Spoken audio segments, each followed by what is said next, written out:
universal, ustedes lo pueden rastrear, fundamentalmente tiene una génesis en el pensamiento del idealismo alemán en Immanuel Kant.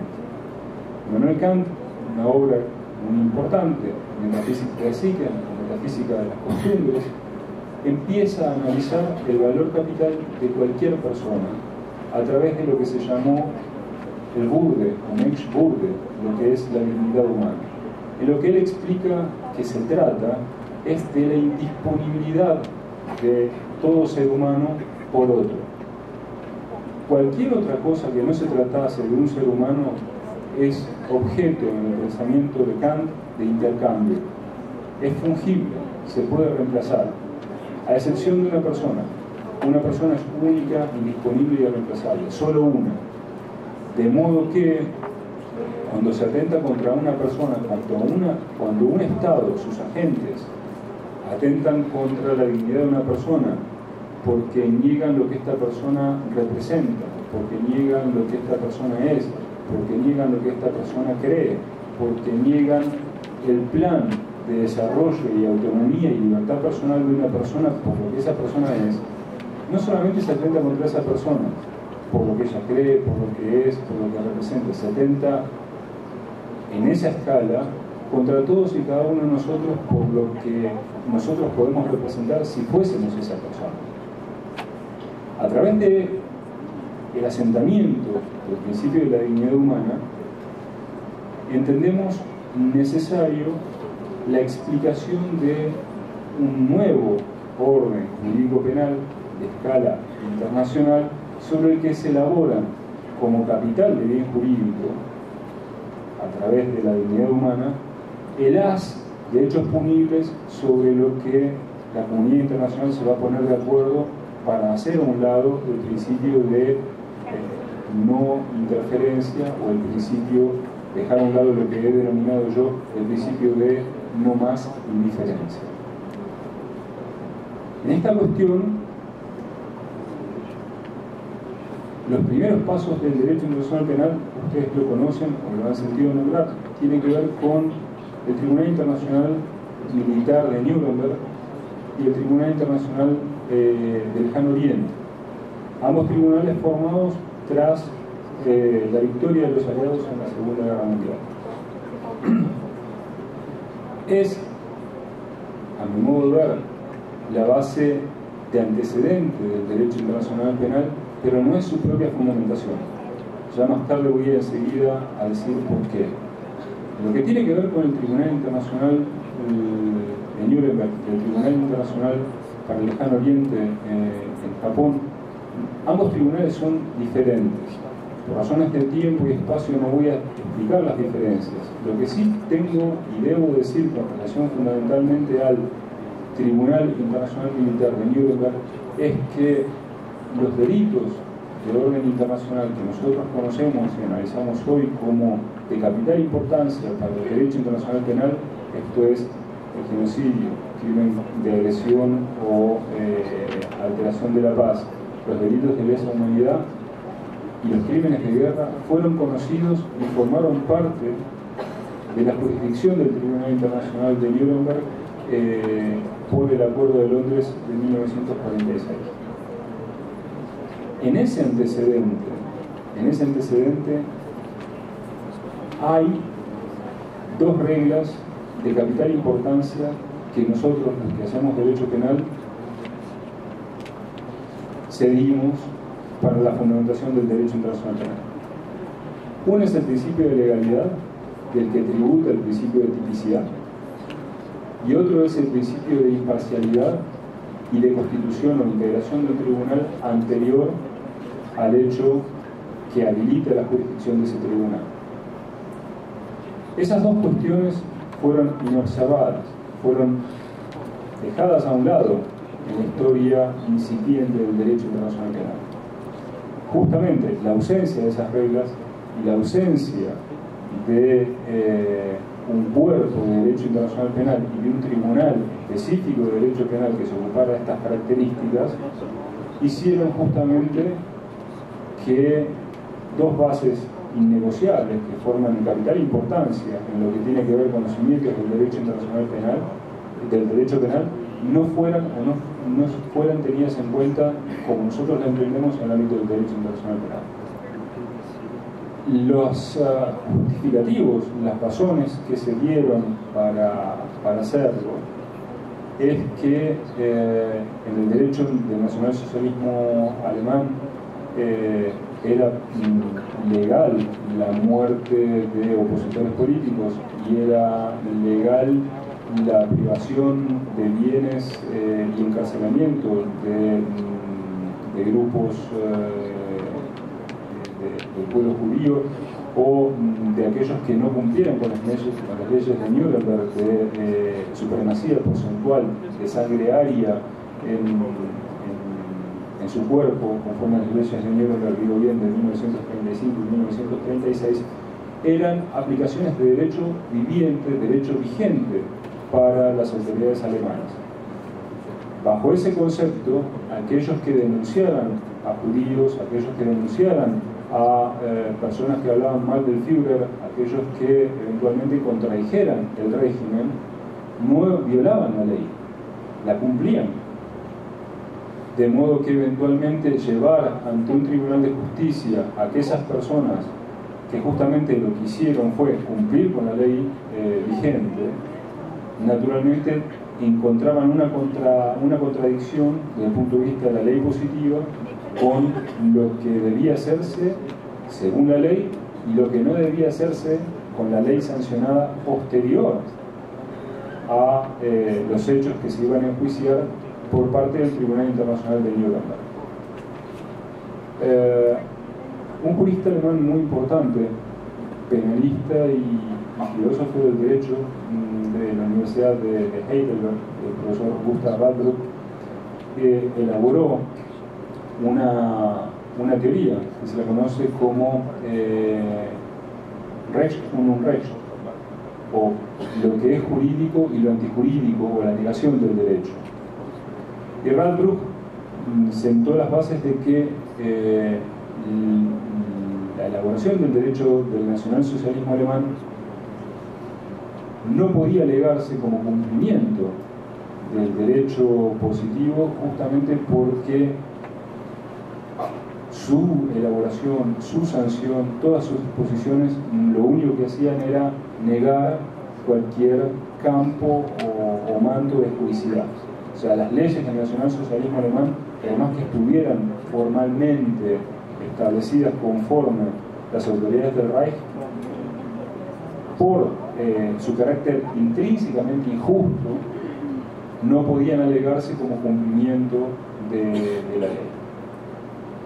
Esa fórmula, que se llamó fórmula de Radbruch, ha sido invariablemente utilizada en la dogmática continental europea más o menos hasta la actualidad, y ha sido también en algunos casos empleada por algunos tribunales argentinos en lo que tiene que ver con la superación de los gobiernos militares.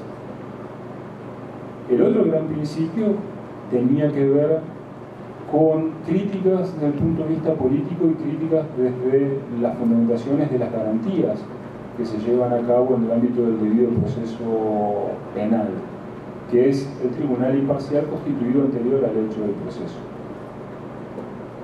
Esta crítica se llamó Siegerjustiz, o justicia de los vencedores. ¿Por qué? Porque al establecerse un tribunal internacional compuesto por jueces de Gran Bretaña, Francia, Estados Unidos y la Unión Soviética para juzgar a los vencidos, naturalmente desde el punto de vista de su apariencia política lucía como la justicia de los vencedores respecto de los vencidos. Justamente porque habían perdido la guerra, los vencedores podían llevarlos a juicio y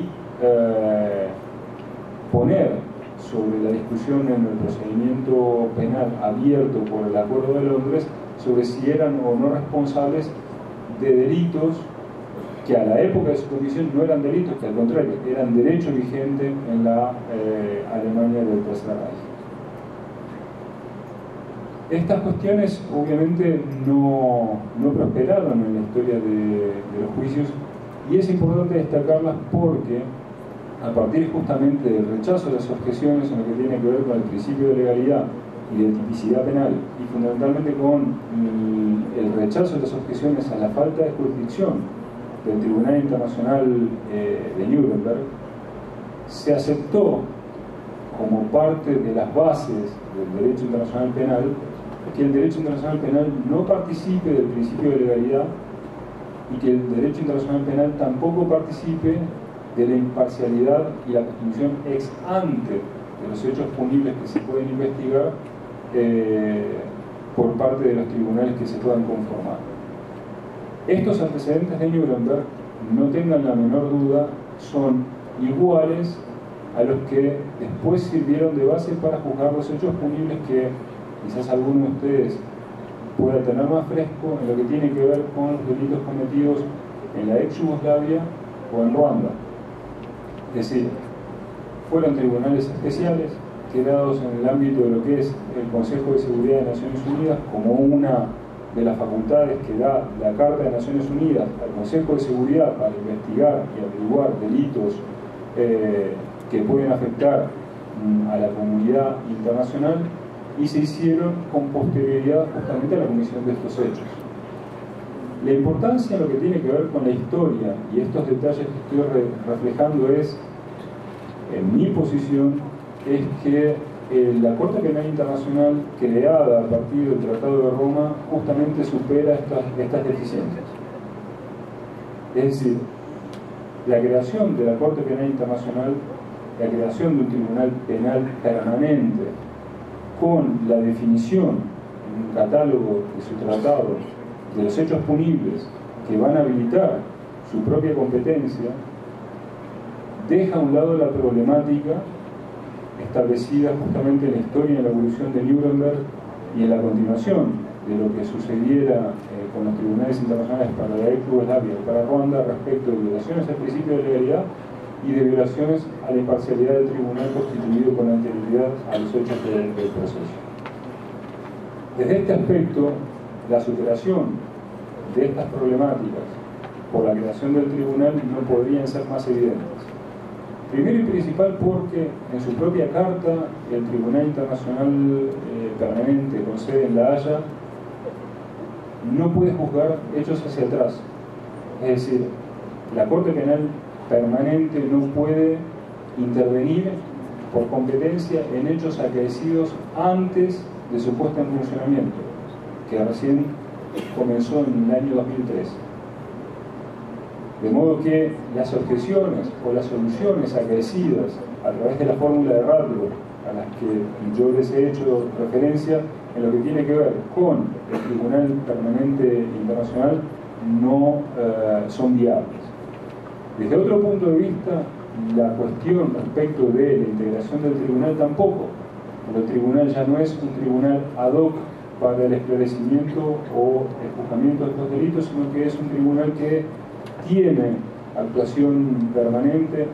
Los países, conforme la propia Carta, participan en la elección de sus jueces, en la integración de sus tres salas, en la sala preliminar, en la sala de juicio y en la sala que oficia como tribunal de apelaciones, de modo que tampoco hay una justicia de vencedores en lo que tiene que ver con el propio tribunal. Y entonces, desde ese tópico, la evolución del derecho internacional penal con el establecimiento del propio Tribunal Penal Permanente no podría ser más alentador, no podría ser más positivo. Algunas cuestiones que habrá que resolver en lo que tiene que ver con objeciones a la continuidad, la actuación del Tribunal Permanente Internacional tendrá que ver con las posibilidades de intervención del Consejo de Seguridad de Naciones Unidas, fundamentalmente con sus miembros permanentes, que, sin perjuicio de las cosas que acabo de reseñalar, no dejan de tener injerencia, no dejan de tener interés en eventualmente bloquear algún proceso que se puede iniciar y que eventualmente puede conspirar contra las buenas intenciones o los buenos intereses que hay de parte de la comunidad internacional para la justificación y la creación de este tribunal. De cualquier modo, en lo que es la propia historia del derecho internacional penal y también en pos de una contribución de este Tribunal Internacional Permanente, hace exactamente 2 años en Kampala, en Nigeria, se produjo, después del tiempo previsto por los artículos 112 y 113 del Estatuto, la posibilidad de enmendarlo. Entonces toda la comunidad de naciones concurrió a enmendarlo, sin perjuicio de una gran labor conspirativa y de destrucción del consenso de la comunidad internacional por parte de los Estados Unidos, porque todos los países se pusieron de acuerdo en el crimen de agresión.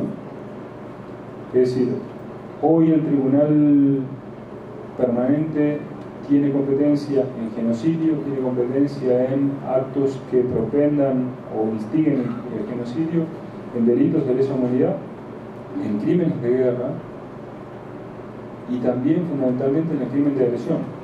Es decir, actos gratuitos que atenten contra la soberanía de un país o que eventualmente le impidan movimientos de ejércitos, operaciones solapadas o encubiertas que afecten la soberanía de ese país, conforme un antecedente que sirve de base para este crimen de agresión, que es la Resolución de Naciones Unidas 3364, ha sido tipificado. Y hoy está abierto el proceso de enmiendas para la ratificación de los países para que también integre la competencia del Tribunal Permanente Internacional la guerra de agresión. Este es un voto más de confianza y es un voto más positivo hacia estas bases del derecho internacional, en la cual nosotros podemos pensar o entender que se trata justamente de un paso adelante para la protección del bien jurídico penal de la dignidad humana y la paz entre las naciones. Dicho lo anterior, quiero pasar a un segundo tramo de visita aquí, que tiene que ver con las dificultades de este derecho internacional penal desde el punto de vista dogmático. Insisto con esta cuestión porque no es un planteo sobre el que normalmente se reflexione demasiado.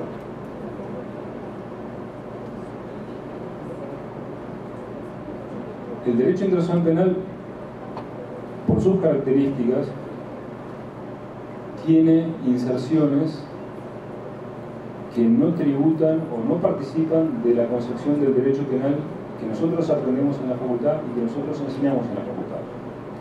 Nosotros enseñamos en la facultad y ustedes aprenden en la facultad, en grado o en posgraduación, derecho internacional, derecho penal de característica continental. El derecho penal continental, fundamentalmente, digamos, el Strafrecht, el Deutschschule, la escuela de dogmática alemana, enseña una fundamentación de un derecho penal de características tripartitas. Es decir, se define el hecho punible bajo la característica de la tipicidad, con elementos, condiciones objetivas y subjetivas.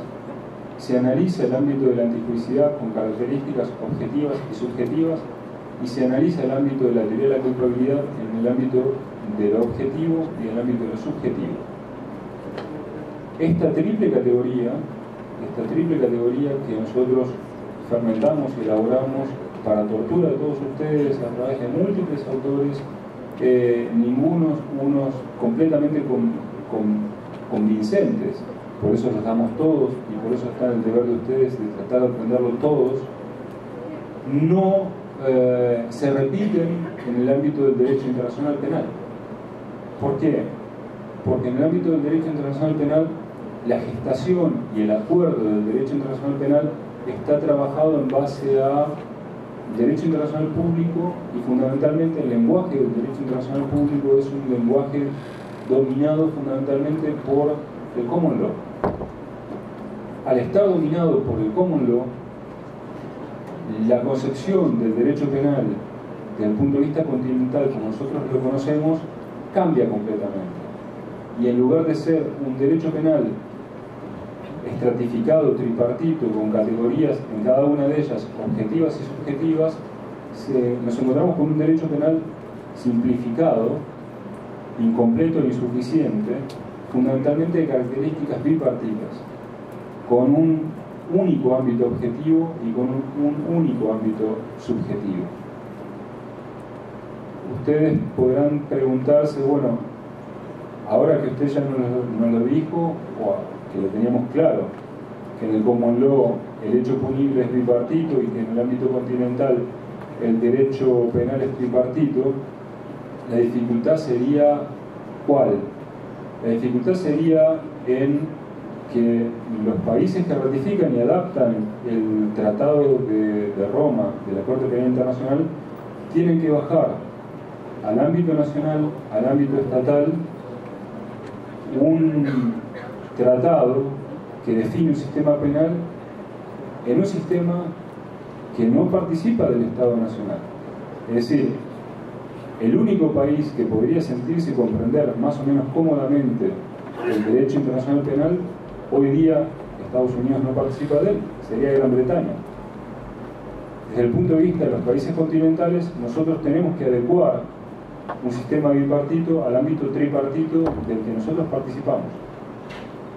En este sentido, la concepción del derecho punible en el derecho internacional penal es básicamente muy simple. Lo que sería para nosotros el tipo objetivo que se define en el ámbito del common law y en el ámbito del derecho internacional penal del tratado como actus reus, y la parte subjetiva de lo que sería la imputación como mens rea. Si ustedes quisieran hacer una traducción de esos dos elementos al ámbito de la teoría del delito del Código Penal de 1940 y su modificación en 1984 para aquí, para Brasil, verían unas cuantas horas de su vida tratando de comprender exactamente cómo ensamblar esas características con la enseñanza de nuestro derecho penal. En este sentido, yo he intentado, no sé si lo he logrado, pero yo he intentado una proposición que pueda en algún punto encontrar un área de acercamiento de propiedades comunes a la teoría del derecho internacional y de propiedades comunes al ámbito de la teoría continental del delito. Y en este sentido yo he entendido que la concepción de la teoría del delito bajo características del neocantismo, esto es, la participación de los elementos subjetivos en el ámbito del tipo y en el ámbito de la antijuicidad, y analizar más allá de su subjetividad las características subjetivas en el ámbito de la teoría de culpabilidad, sería en algún punto una línea de correspondencia posible entre las propiedades de las que participa la teoría del derecho internacional penal con la teoría del derecho penal continental. Esto no solamente se limita a lo que acabo de exponer respecto de lo que sería para nosotros los fenómenos de tipo y tipicidad, sino que también tiene directa incidencia en el ámbito de lo que se llaman, lo que nosotros conocemos como las justificaciones y las exculpaciones. En el ámbito del derecho internacional penal únicamente encontramos defenses. Las defenses son simplemente líneas que eliminan el mens rea, o lo que eliminarían sería la culpabilidad. No hay en el ámbito del derecho internacional penal ningún nivel de análisis posible respecto de la tipicidad, simplemente porque no participan de la idea del tipo, no lo conocen, no saben de qué es. Y la eliminación de la culpabilidad a través de la mens rea por circunstancias de legítima defensa o por circunstancias de estado de inconsciencia, simplemente eliminan esta característica del mens rea. no hay ninguna preocupación sobre si se mantiene o no el grado del injusto, o se mantiene o no el ámbito de la responsabilidad de la culpabilidad. La diferencia para nosotros es bastante importante. Los anglosajones no la tienen. Sin embargo, nosotros sabemos que un hecho puede ser justificado y ni siquiera tendría consecuencias patrimoniales desde el punto de vista de la reparación del derecho civil. Y si un derecho está justificado, tampoco tendría validez un curso de salvamento o de entorpecimiento por una persona que puede interferir con un hecho. En el ámbito del derecho internacional penal, estas circunstancias elaboradas bajo el common law no son objeto de preocupación. Ahora, si nosotros intentamos dividir las defensas conforme nosotros las conocemos en el ámbito de la teoría del delito, segmentando las que podrían ser objetivas en el ámbito de la justificación, segmentando las que podrían ser subjetivas en el ámbito de la inculpabilidad, también podríamos encontrar un área de encuentro en la adaptación del ordenamiento internacional con el ordenamiento interno doméstico. Me parece, digamos, por la hora y por la cara de algunos de ustedes, que con dogmática estamos bastante bien. Voy a pasar al último plano. De cualquier modo, quizás es demasiada información. Insisto y repito que estas cuestiones están disponibles en trabajos, algunos publicados en Brasil. Para mayor orientación, algunas cuestiones están justamente traducidas en español, pero están superpuestas el vocabulario que iba en inglés con su palabra en alemán, con su correspondiente traducción en la teoría al español. Puede ser de utilidad para los que quieran invertir su tiempo, no digo perderlo, invertir su tiempo en esta cuestión bastante nueva. El último punto que quisiera resaltar y que tiene que ver con la adaptación o con la adecuación del derecho internacional al derecho interno es cuando se pierde o se enajena la competencia de los tribunales nacionales a manos de la Corte Penal Internacional.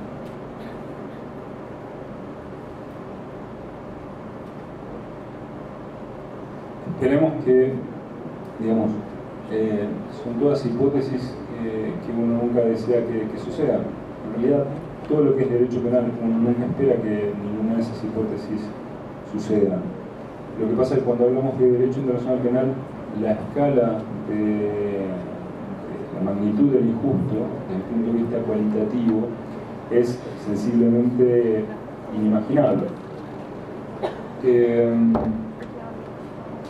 Uno de los principios rectores del tratado, y esto también tiene que ver con la superación y la evolución del derecho penal y una apuesta a favor de la Corte Internacional Penal, es que la Corte Penal Internacional actúa en forma subsidiaria o en forma complementaria. Y esto es una apuesta muy interesante y favorable justamente a favor de la legitimación de la Corte Penal Internacional, porque el Tribunal Internacional de Nuremberg impedía la jurisdicción por el principio de absorción o de prevalencia o de preeminencia. Todos los hechos punibles que se podrían imputar a los jerarcas nazis de la Segunda Guerra Mundial estaban bajo el monopolio de la competencia del tribunal.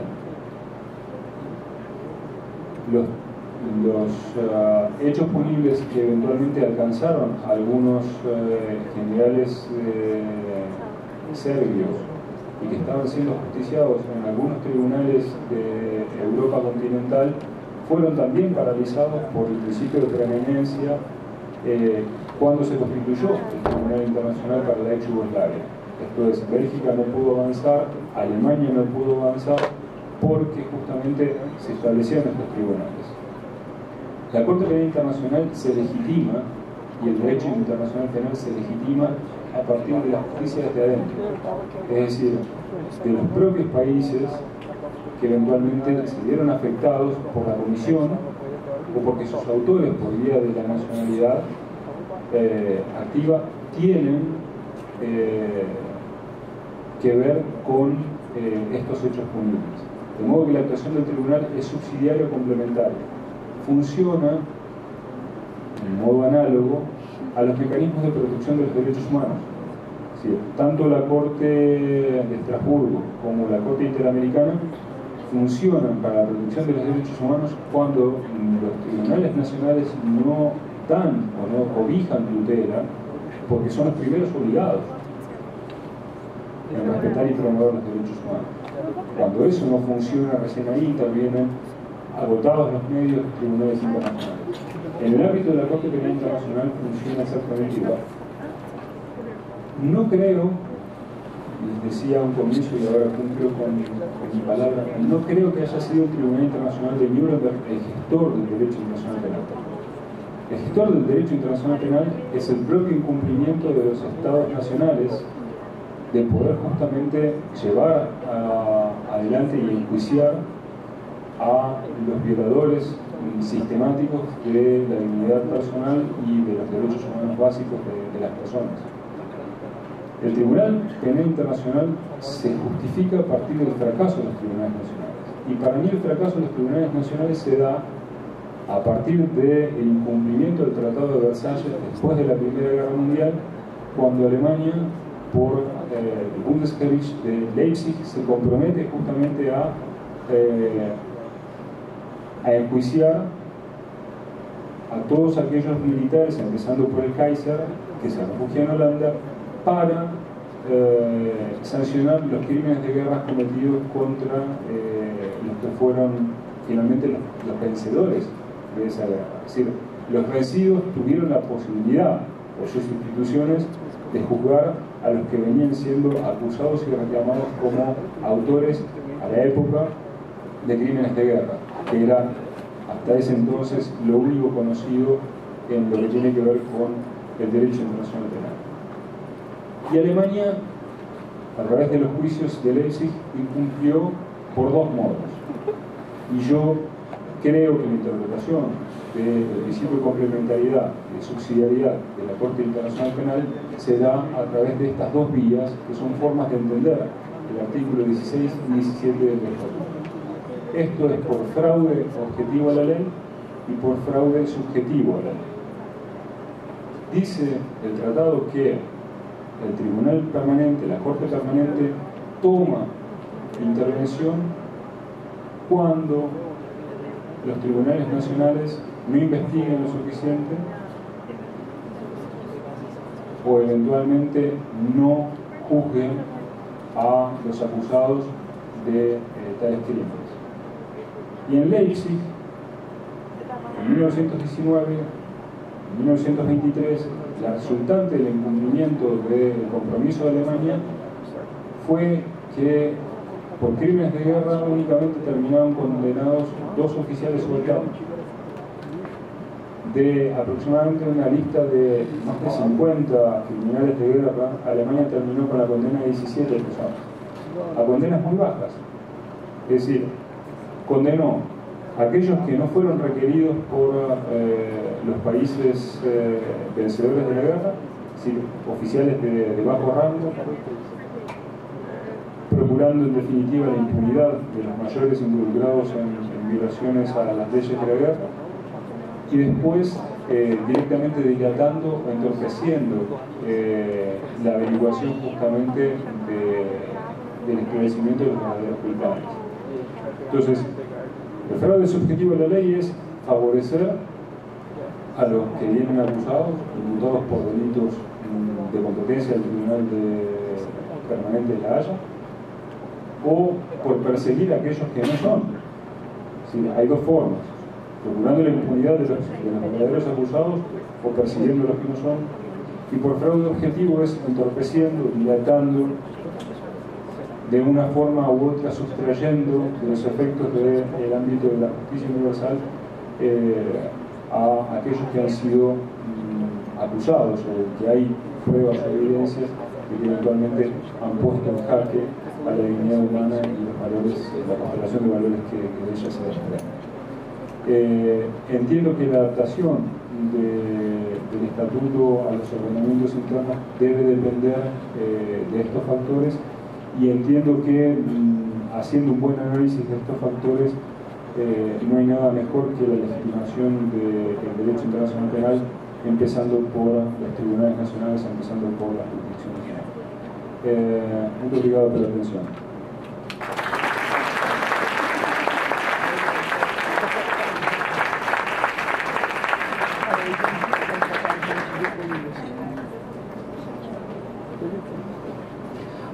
O professor Fernando e o professor Silvio tiveram que competir hoje também com o dia, o que não é nada fácil, né? Porque está todo mundo empolgado para ir embora. Mas, apesar do horário, eu pergunto e indago se há alguma pergunta, algum questionamento direcionado ao professor Fernando.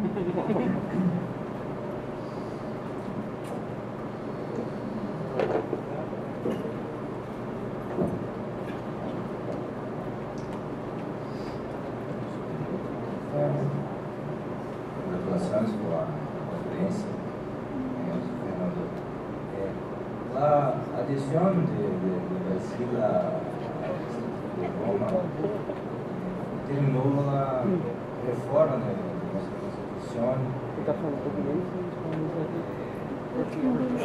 Duas incompatibilidades existentes, que es la entrega nacionales para las tradiciones y la perapética.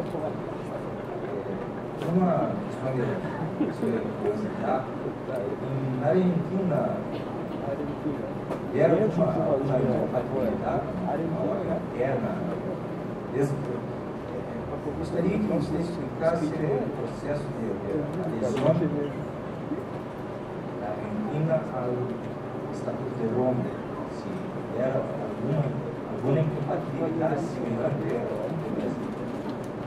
Muy obrigado, muy interesante el interrogante. No, Argentina no tiene ningún impedimento. La adhesión ha sido completa.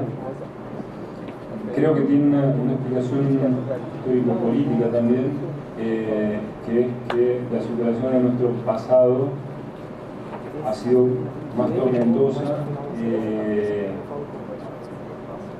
porque, digamos, por lo que puedo conocer y conversar a través de mis colegas, no ha sido lo mismo, independientemente de un núcleo ideológico común, sobre el que, digamos, no corresponde en el terreno de la teoría de hacer demasiado análisis, pero desde el punto de vista de las pruebas sobre esa existencia del plan común, la puesta en marcha de ese plan ideológico en Brasil, en Uruguay, no ha sido fenomenológicamente el mismo proceso que en Argentina y en Chile. Aún así, el proceso en Chile es distinto del proceso de Argentina. El proceso de Argentina es un proceso sin filtros. No hay, por parte de Argentina, ninguna reserva respecto de, que yo conozca, respecto del tratado.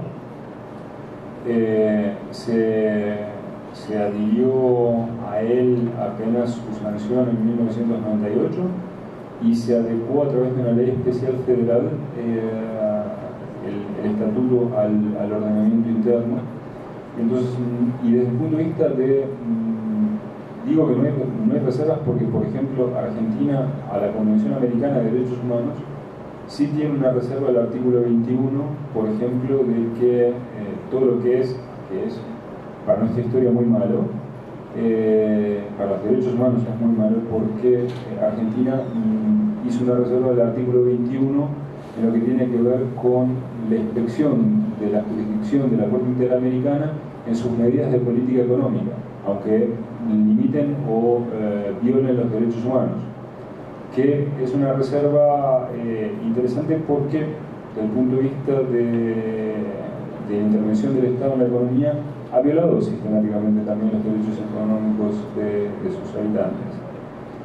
En lo que tiene que ver con el derecho internacional penal, no, y tampoco tiene ninguna reserva a nivel constitucional respecto de la imposibilidad de la extradición de los nacionales.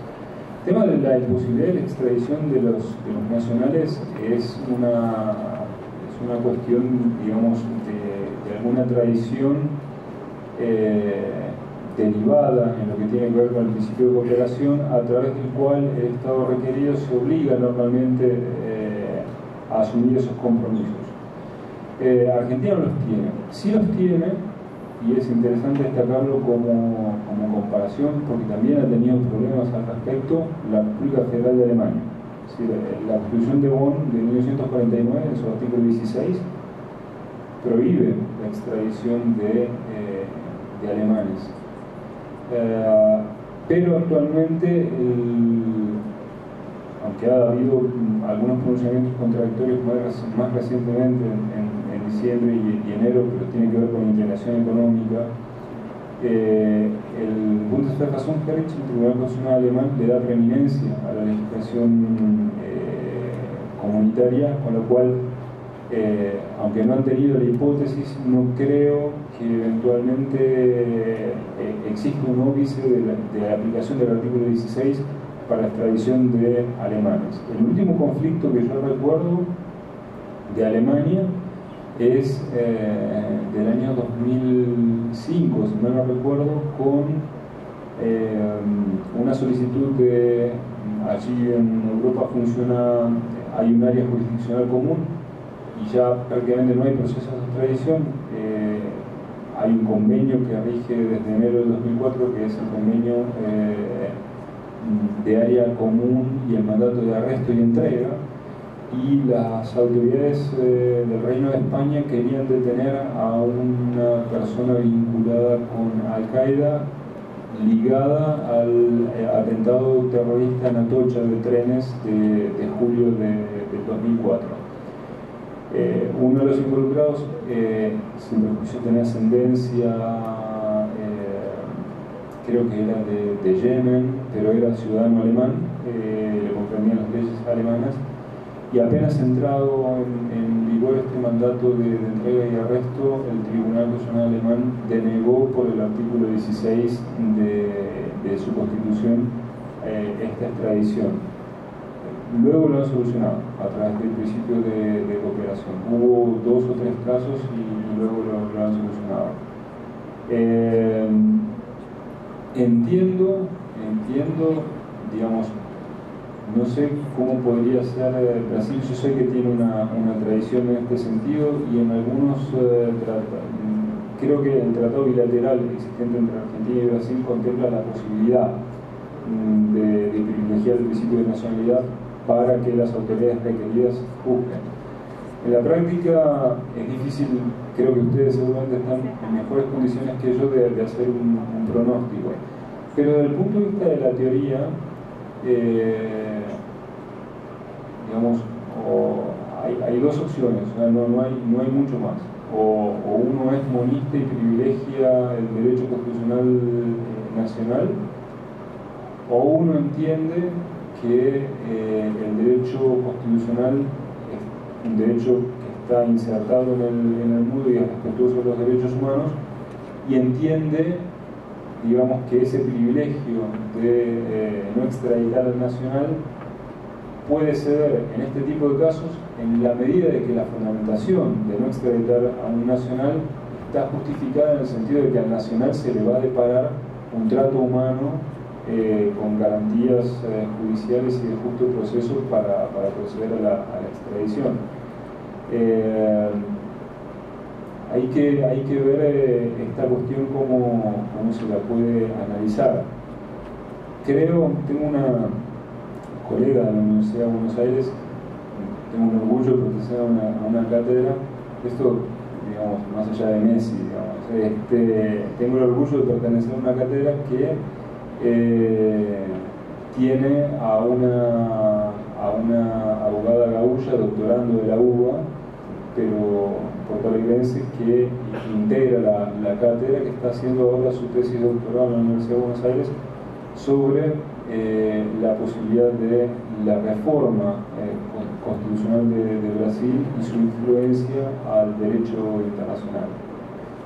Da la sensación, es simplemente un parecer, y es porque además yo participo de esa visión para mi propio país, da la sensación de que la interpretación del derecho nacional debe hacerse consubstanciada con el derecho internacional en la medida que las previsiones del derecho internacional sean también las previsiones del propio país. Es decir, Brasil es un país humanista, Argentina es un país humanista. Yo considero que además tampoco habría un conflicto a largo plazo con el tema de extraditar nacionales, porque estoy seguro que Brasil como Argentina juzgaría esos hechos. Entonces es interesante como hipótesis y como conflicto, pero desde el punto de vista de mis intuiciones me da la sensación de que no es un problema que por fortuna no queremos enfrentar, pero seguramente no enfrentaríamos. Estoy seguro de eso.